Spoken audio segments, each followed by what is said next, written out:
COVID-19 pandemic has brought with it an immense amount of pressures, including job insecurity, health anxiety and loneliness.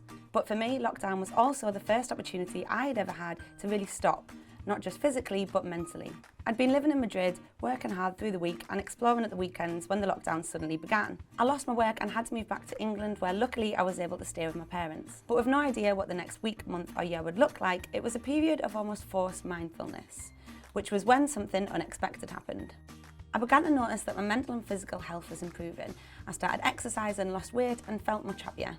Now back in Liverpool and with the end of all restrictions in England, I found myself back in that pressure cooker of everyday life. I've seen in my personal life just how severely it can harm someone's health if they are left in a state of stress for an extended period of time. However, for the most part, many of us can handle small amounts of stress without the need for help from a doctor or a mental health professional. But what the lockdown made me realise is that it's okay, in fact it's important, to take care of your well-being before you get to crisis point. And that's when I wondered, what is the best way to do that?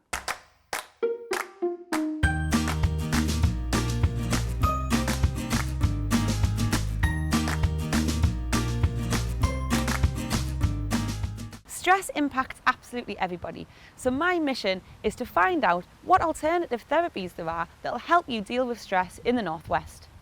To begin my research, I spoke to Distinguished Professor of Organisational Psychology and Health, Cary, who has an OBE for his contributions to social science and an international reputation for his knowledge of all things stress. The two things that I think cause the most problems for people are uncertainty and lack of control in life. Those two are it. And by the way, we've had buckets of that during the pandemic. What makes you stressed? Well, life. 5 dogs. 5 dogs, yeah. Sometimes I get a little bit stressed with work. TV cameras. When there is too much uncertainty in life, like the COVID pandemic. Uncertainty and lack of control over the virus or the government's approach to it, etc. So those two have been prevalent, and therefore we saw from the Office of National Statistics massive increase in stress, anxiety and depression during the pandemic. Stress is one of the greatest public health challenges of our time. In March of 2020, the leading cause of sickness absence in the UK economy, long-term sickness absence, was for stress, anxiety and depression. 57% of all long-term sickness absence, by far the leading cause.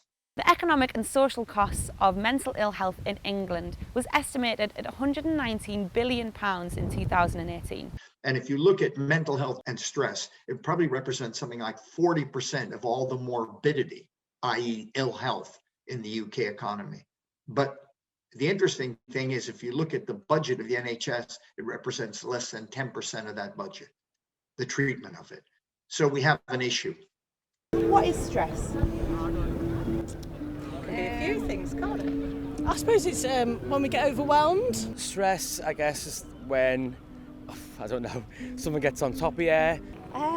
For me, stress is when things are starting to get out of control. There is a big difference between the word pressure and stress. People mix them up. Pressure is stimulating and motivating, but when pressure exceeds your ability to cope, then you're in the stress arena. Yeah, what do you do to make yourself feel less stressed? Listen to music. I like to get outside. Try meditation. The best form of therapy, would that be talking therapy? Would it be kind of nutritional, exercise? Which one do you think would work best? Get into the state that you're prepared to take a look at the underlying problem you have. I have a therapist I speak to every fortnight. Brilliant. Yeah. Great. So I vent, you know. And would you ever consider any alternative therapies, for example, horse therapy or laughter therapy? Horse therapy, what's that? Riding a horse. I don't know, I haven't done it yet. I'm doing it. Done drumming therapy. Yeah. Yeah, did it through work. They did a therapy class. It's not something affordable, but it's definitely something I'd be interested in. Who should be responsible for reducing stress? We all have the responsibility. It's not just any one part of society. It should be me if I'm under stress. And if I'm under stress with something to do with work, it should be my employer, because my employer, by the way, has a duty of care, and government has a responsibility, obviously, to invest more money into mental health treatment. They have not done that. No governments. To better understand the impacts and treatments for stress, I went to speak to local psychotherapist and author Kim Rutherford. Psychotherapy is the concept of utilising talking therapies, then understanding the link between the psychological element and the physical element and making those changes. Sleep, absolutely imperative. Hydration, really crucial because we need the fluids to be where they need to be. And nutrition. It's the boring stuff we all talk about. There's a reason we talk about it. When we talk about people dying of heart attacks, it's because stress was put on the heart. In the London area, the London region, for example, they're probably a little bit more open-minded to all of these things because all of these therapies, global therapies, have been coming into that area for such a longer period of time. They take a little bit of time to move up to the north. We're primal animals. We were built to live in a small pack. And so when we were in our villages and near the hay bales, we were safe and we were happy. And as we've grown as a society, we've gone from the villages to the towns to the cities, we've seen mental health and stress levels increase. Then the wonder of technology came in, and now the globe is in our pocket. We're not built to be connected to that many people at once. So that's a lot of outside noise coming in, as well as the general everyday responsibilities we have as well. And I experienced my own mental health battles. I mean, I was that typical senior level manager who was going and going and going until there was no more to give, and I hit burnout, and that escalated my mental health issues. If somebody can do it without medication, all power to you. But if you need it, there's no shame in it. It's about using all of the tools that are available from this wonderful modern world of science and psychology and creating the thing that's going to help you move forward. After finding out how important it is to keep your physical body healthy, I wondered if there were natural supplements that could help improve my well-being. I got in touch with Carol Henshaw, who owns Nature's Remedies in sunny Southport. Morning, Keith. Thank you. Nature's Remedies is a natural lifestyle store. And you're in quite an interesting position because you have had that nurse training in the past. I was brought up quite naturally, you know, with parents that shopped in health shops. We went to the doctor for a diagnosis, but you know, we were treated with natural remedies. Kind of broke the mould at 18 when I became a nurse. And do you think that there is a kind of perfect balance between the two? The doctor's diagnostic ability is fantastic, it really is. But their choice in treatments is what's limited. It's either drugs or surgery. We offer so much more. There are a lot of people that will say we're not allowed to push it out to the masses because actually Big Pharma wants to be the one controlling the masses. That's like one of these sort of very big conspiracy theories that are out there. Do you believe that?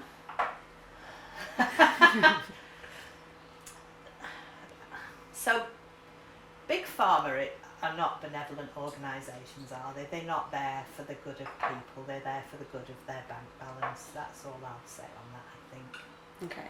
So obviously when this pandemic started, it was all immune stuff, and you know, we sold so much vitamin D and so much vitamin C, it was amazing. But now it's stress. What would you say if I just said, oh, you know, I'm feeling quite stressed, maybe I'm not sleeping very well? I would offer you my best-selling product in this shop, which is a vitamin B complex, because vitamin B's look after the whole of your nervous system. Nutritional therapist Alicia works for Terra Nova, who supply the vitamin B complex to Carol's shop. In this B complex, it's got the full range of the B vitamins, but it's also 10 other botanicals which help with like mood, stress and energy. So there's some nice like calming herbs like the avena sativa, oat seed, there's ashwagandha, rhodiola. So I found when I took this particular product, it just made me feel like I could cope.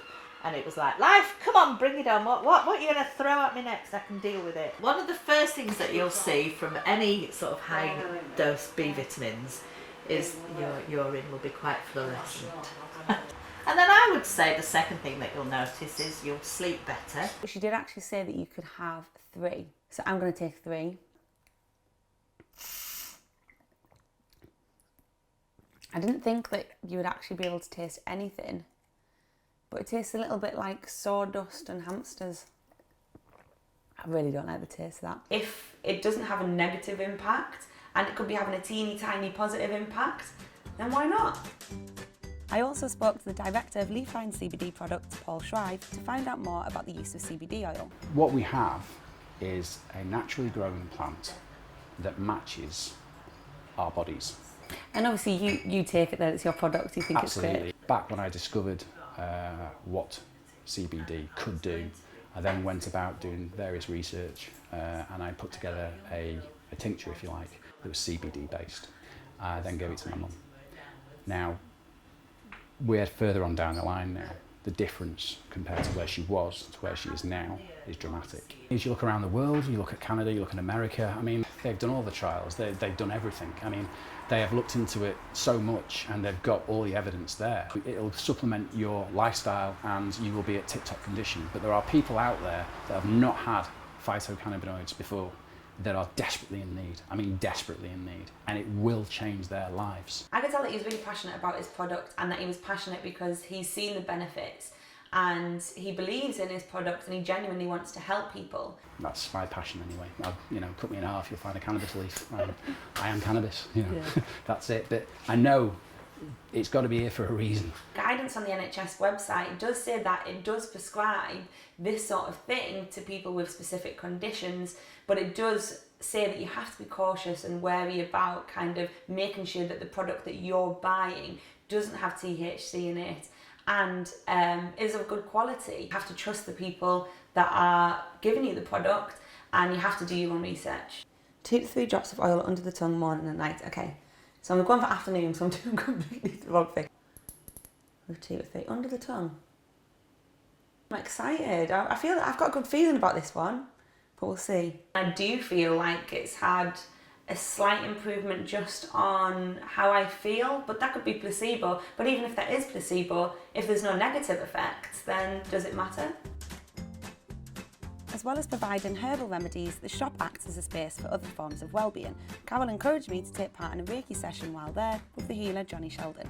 All we're doing is we're basically balancing the body with that energy. So I'm working as a conduit, and then I'm putting the energy into a person, which helps balance the body, gets rid of stress, can help with any physical elements, and also helps the mind, clears the mind. I'll do a scan, and then I'll see if a chakra is over or underactive. What I'm trying to do, I don't want it overactive, but I don't necessarily want it underactive. I want it perfectly balanced. It might not have an effect for a month, and then all of a sudden, something happens and it completely changed. But what that's happened is the energy has been sort of penetrating the person, and it's just taken a little bit longer because the person holds the resistance. So what we're trying to do is get rid of the armour, and then the energy can go in. I found Reiki quite surreal in terms of physically what was happening. Was I was lying there in the back of a shop with a man that I didn't know breathing on me and kind of moving his arms about. So that was a little bit surreal. However, having said that, it certainly was relaxing and I can see why it's appealing, even if you don't understand kind of the deeper levels of it. It wasn't dissimilar to just going for a massage without the touch. We start in here and we feel good about ourselves. It reflects and you draw that into yourself. So it's very much like the law of attraction. What we put out, we receive back. In the past, I've been at counselling and cognitive behavioural therapy to help with my stress and anxiety, so I was interested to see what makes life coaching different. I reached out to Kate Taylor, who delivers her sessions online, making them accessible from anywhere. Ultimately, none of us are perfect. We could all benefit from having a coach. You've got world-class athletes who still have sports coaches. Eventually when I'm, not thinking about money or anything else, I want a coach for my relationship. I want a coach for my family. I want a coach for my business. I want a coach for my personal development, because they're the things that really matter to me. So why would I not want to make them the absolute best? Why would I not bring in someone who's an expert who can then help me further with it? I thought it would be a mix of American cheesiness and counselling. From your quiz, I was kind of looking to see, one, where are you really comfortable with, and then where are you maybe lacking in? When in actual fact, it was just almost like having an older sister or an older brother just giving you advice. And some of the things I absolutely loved from your form were the things you talked about in terms of you feel respected by other people, you feel loved by other people.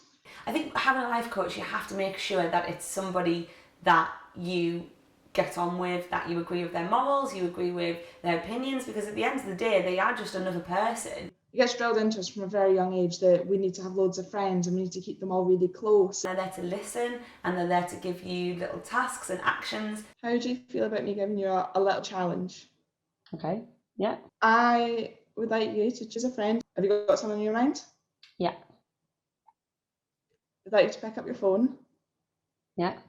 And drop them a wee message just to say how much you value the friendship, how much you appreciate them, just something little just to help you show some affection to them. Okay. Right, sent. Okay. How do you feel? Sick. So I messaged a friend, a chosen friend, Meg, and I said, Meg, I love you, just want to say you are a really important person to me and I hold you as a dear friend, genuinely, and then a little kissy face. And she replied saying, are you drunk? But that is nice nonetheless, thank you, and same, which is just heartwarming, isn't it? And then she said, why are you saying these things? Am I dying? So, you know, yeah, a little bit sceptical, but that was the whole point of it, is that I don't tell my friends enough. I then went to the nearby picturesque city of Chester to speak to Lisa Rossetti, who delivers poetry sessions in Chester Story House. I was a very poorly girl around about 2008. As I practiced this daily morning pages, my thoughts became more contained and less chaotic, and I began to see a glimmer of light and the return of my creativity, and I just had such a personal experience of how powerful writing can be.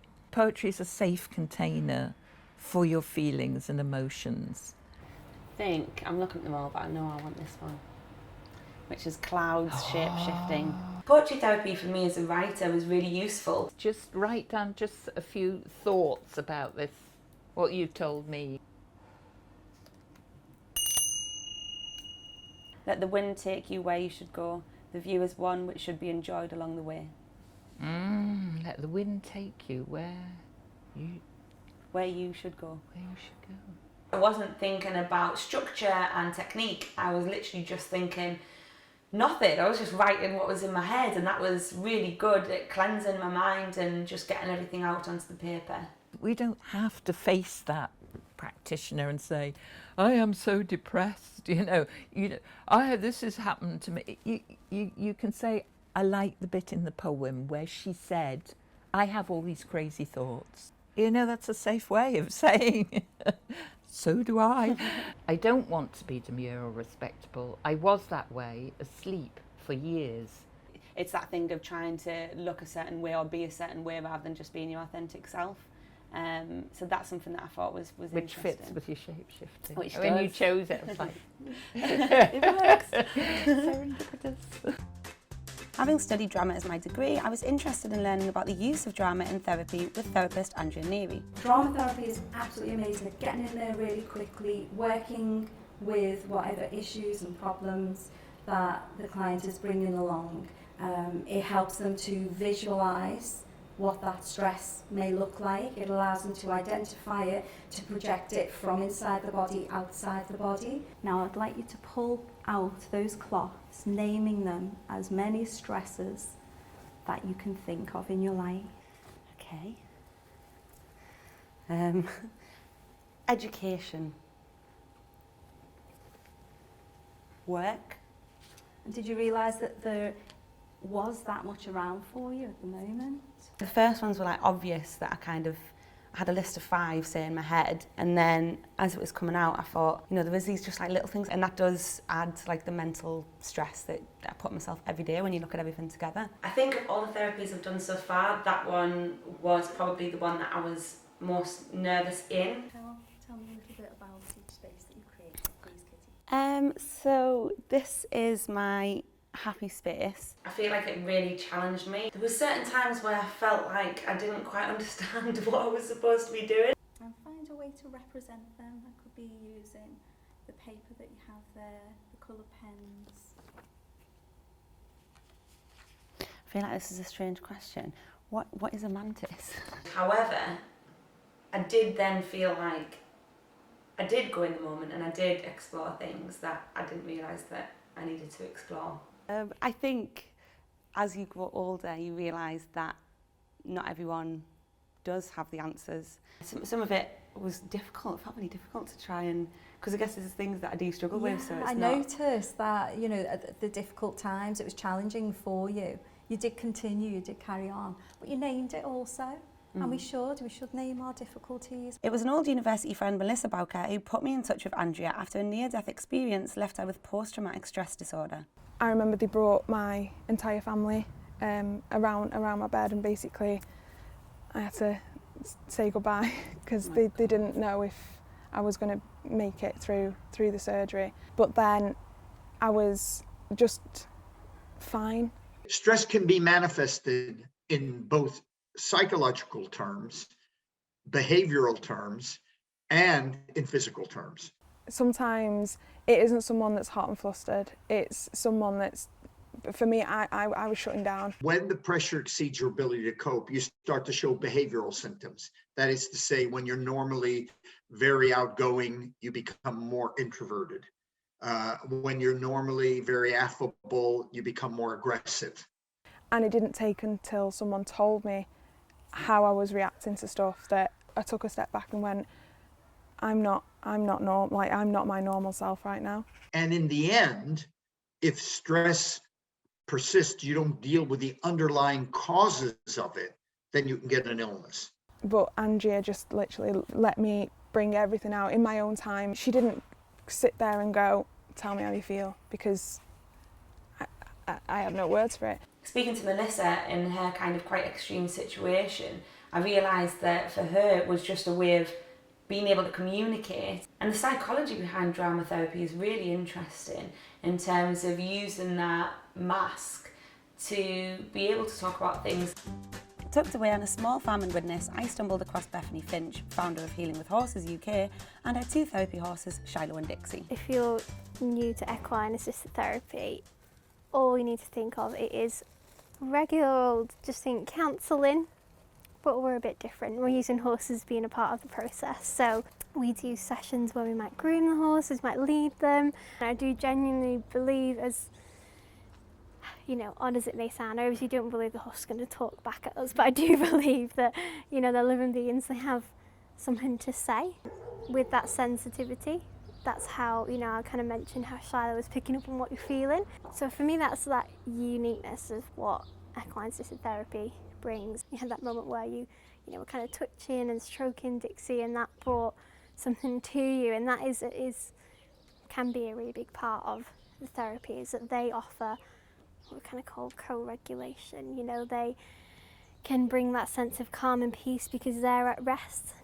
So I'm noticing obviously Dixie there is offering some resource. Yeah, it just makes you feel calm, I don't know. Okay. And happy. I think with horse therapy, it's just bringing together two things that I really enjoy. I really like spending time with animals, and I like talking and getting things off my chest. What does that feel like if you held that belief for a minute, that I'm going to be the best mentally, physically I can, just for me, just nobody else seeing it, it's just for you? What does that feel like? Yeah, it does feel, it's like when you put it like that, I'm like, oh yeah, that's still not really quite, yeah. I think, I think it's important. I think it's something that I probably haven't thought about enough. It's feeling uncomfortable, I don't know. I feel like I'm challenging you here. And you've got the kind of professional therapist there, and then you've got the light relief of the animal. Kind of need or desire.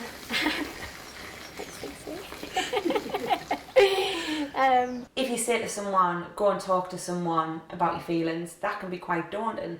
But if you say, go and talk to someone about your feelings, oh, and there's horses there, well, yeah. Jordan Fawcett is an avid yogi and laughter therapist who offered to deliver laughter therapy sessions and to explain how it works. I first heard of laughter yoga about 5 years ago. I felt much more well in myself, I felt healthier, I felt brighter, I was sleeping better, I could concentrate more. We're using our diaphragm, which is our main respiratory muscle, to really bring fresh oxygenated air into our lungs, which is great for our concentration levels. As adults, we've all got stressful lifestyles, and what laughter yoga is about going back to our childhood, coming out of our inhibitions. In the 60s, in a town called Kashasha, there was a real-life laughter epidemic. It started in high school, and this is a true story. Two schoolgirls started laughing at class like the way we do when we're at school. We start giggling and teacher tells you off, stop laughing, concentrate. They couldn't stop laughing and You know, it caused the whole class to break out in the giggles. 2 weeks later, shops had to close down, businesses had to close. People were seen in the local parks rolling around on the hills laughing. It's a better pandemic than what we've got on right now, isn't it? And again, a deep breath in.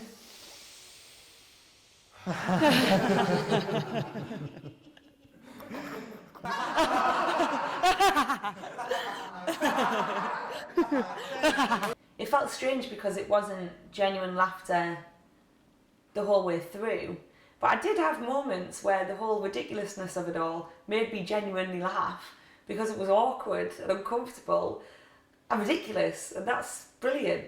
Oh no. Deep breath in, fill in our belly, really exhale, inhale, and out. Okay. Deep breath in. What actually gave me the biggest real laugh and the release was realising how ridiculous the whole thing was, but also how serious it all was, and that kind of really made me genuinely laugh. So, how did you find that? Yeah, I thought it was good.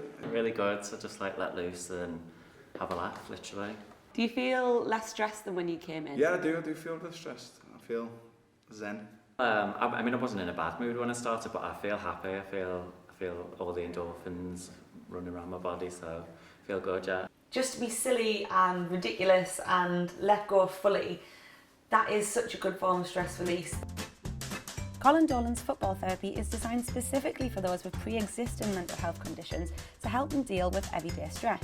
We use football as a tool for recovery or for them to use it as therapy, coping mechanism, and it's not just about what we do on the pitch, it's what we do at the side of the pitch as well. According to the government's website, since COVID-19, adults with pre-existing mental health conditions have reported feeling higher levels of anxiety, depression and loneliness.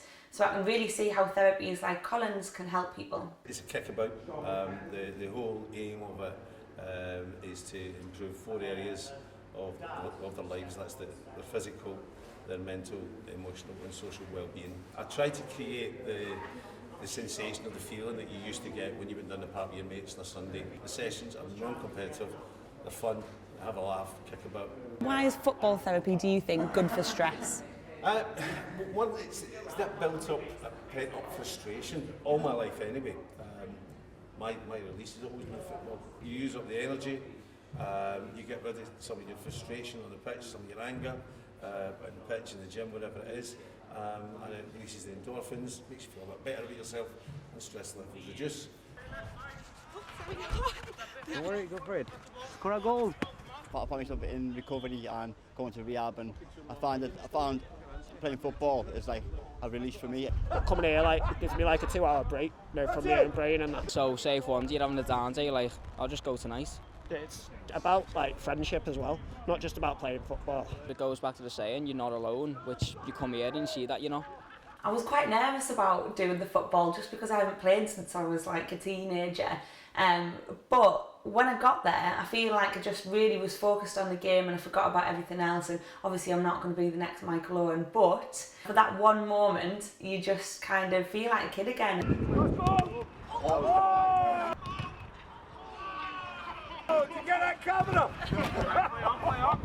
It really helps you to be almost mindful, like you're really in the present. All you're thinking about is when you're going to get the ball, how you're going to score or not score, how much your face hurts after being hit in the face with a football. So you'll never be pressure-free.